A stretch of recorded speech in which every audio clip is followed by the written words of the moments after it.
Bonsoir à tous, voici les titres de ce mercredi 18 juin. La ville de Saint-Cyr-l'École a signé ce vendredi 13 juin une charte d'amitié avec le village d'Atinguié situé en Côte d'Ivoire. Nous reviendrons sur cette journée, plus d'informations à suivre. Le tramway T13 sera prolongé jusqu'à Cergy-Pontoise dans les prochaines années. C'est la présidente de la région Île-de-France Valérie Pécresse qui l'a annoncé cette semaine. Le tracé est retenu dans les projets d'Île-de-France 2040 en accord avec l'État. Les détails dans ce journal. Et puis Montigny-Bretonneux a organisé le 16 juin dernier la première rencontre des acteurs éducatifs du territoire. Des forums et rencontres étaient au programme autour de différents pôles représentant les grandes perspectives pour 2025-2026. Ce sera notre interview express.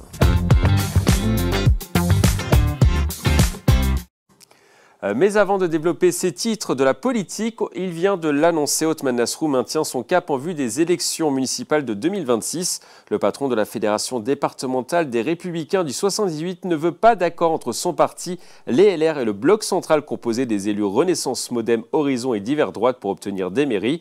Il affirme ne vouloir céder aucune mairie aux macronistes. Les élections municipales se dérouleront en mars 2026. Notre chiffre du jour, en Île-de-France, près d'une cigarette sur deux consommée n'est pas légale. C'est le résultat d'un rapport du KPMG. Ce chiffre représente une croissance de 60% par rapport à 2020 et s'explique par la hausse de la contrebande, des achats à l'étranger et la contrefaçon. Ce marché parallèle du tabac représente un manque à gagner de 9,5 milliards d'euros de taxes pour l'État. Je vous le disais dans les titres, c'est l'aboutissement de 3 ans d'échanges et de rencontres. Saint-Cyr-l'École a signé vendredi 13 juin une charte d'amitié avec le village d'Atinguié, situé en Côte d'Ivoire. Cette démarche menée dans le cadre de la politique de coopération décentralisée de la ville vise à encourager les liens entre les populations des deux communes. Un reportage de Grégory Canali. Laquelle joue aujourd'hui? On dit ouais. On dit ouais. Un cri de guerre pour célébrer les nouveaux liens entre les deux communes. Saint-Cyr-l'École a signé une charte d'amitié avec Atinguié. Ce village de Côte d'Ivoire est situé à une vingtaine de kilomètres au nord-ouest d'Abidjan. Pour l'occasion, le chef du village et sa notabilité ont fait le déplacement dans la ville yvelinoise. Nous trouvons important, que ce soit à Atinguié comme à Saint-Cyr, d'avoir cet échange de culture et cette ouverture sur le monde. On a trouvé pertinent, on appelle la ville de Saint-Cyr, avec nos 20 600 habitants, de faire une charte d'amitié avec un village, mais de 35 000 habitants, pour avoir des villes qui soient un petit peu homogènes. L'objectif de cette charte d'amitié est encourager des liens durables entre les habitants à travers des échanges sur différentes thématiques, culture, éducation, sport et environnement. L'accent sera mis sur la jeunesse avec la mise en place d'une correspondance entre les écoliers de Saint-Cyr-l'École et d'Atinguié. C'est un moment pour nous où nous réaffirmons la proximité de nos deux peuples et la volonté de vivre ensemble. Donc c'est une joie immense pour moi d'être ici. C'est le cœur de toute chose, le partage. Sans le partage, nous ne sommes rien. Il faut donner aux autres et il faut apprendre des autres. Avec cette charte d'amitié, la ville des Yvelines renforce sa coopération internationale. Récemment, Saint-Cyr-l'École s'est également jumelée avec la commune portugaise de Ponte de Lima. Au chapitre transport, une nouvelle qui devrait ravir les usagers des transports en commun des Yvelines. C'est officiel, le tramway T13 sera prolongé jusqu'à Cergy-Pontoise dans les prochaines années. Au niveau du planning, le T13 qui ira jusqu'à Achères en 2028 sera prolongé après à cette date pour rejoindre Cergy-Pontoise. On écoute la présidente de l'Île-de-France, de la région Île-de-France, Valérie Pécresse. Bonne nouvelle, il y a 2 jours, nous avons publié le SDRIFE. Le SDRIFE, c'est Île-de-France 2040, tout ce qui va être construit d'ici 2040. Et ce schéma que la région Île-de-France a dessiné, eh bien, il comprend, avec l'accord de l'État, le prolongement Achères, Cergy-Pontoise.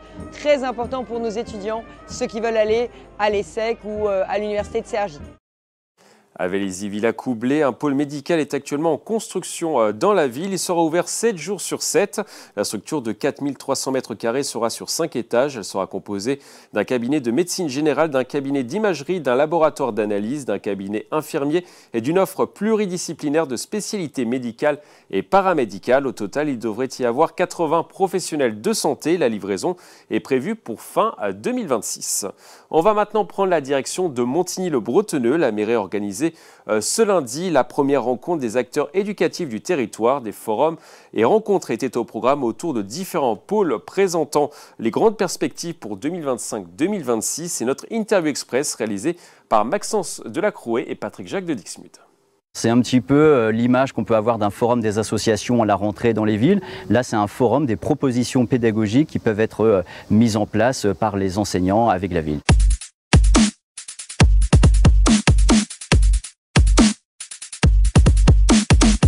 Oui, c'est un moment important dans le cadre des Assises de l'éducation, puisque là, c'est le premier forum des propositions pédagogiques que l'on met en place avec les équipes enseignantes.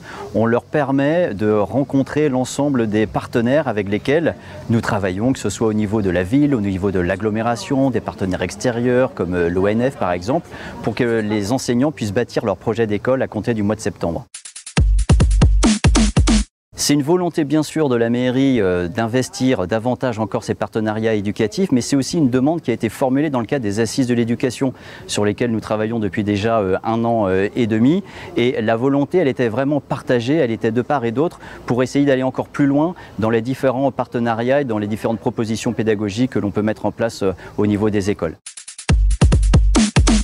Là, on est arrivé dans la concrétisation des premières mesures qui ont été prises. Donc vous avez déjà des mesures comme la levée de certains horaires qui ont été faites sur le temps du périscolaire. Et là, on va, dès la rentrée, aller encore plus loin, justement dans le cadre des propositions pédagogiques que l'on fait. On va proposer aussi des malles pour permettre et aux enseignants et à nos équipes périscolaires, puisqu'elles font aussi partie de cette offre pédagogique et éducative auprès des élèves, et bien d'avoir du matériel à leur disposition pour monter des ateliers. On va aussi s'appuyer davantage sur les enseignants, sur les temps périscolaires, pour que les enseignants viennent avec les élèves, mais par exemple sur le temps du midi, pour créer des ateliers, des clubs lecture, différents ateliers thématiques, ou bien le soir, puisqu'on va généraliser les études dirigées à l'ensemble des écoles de la ville.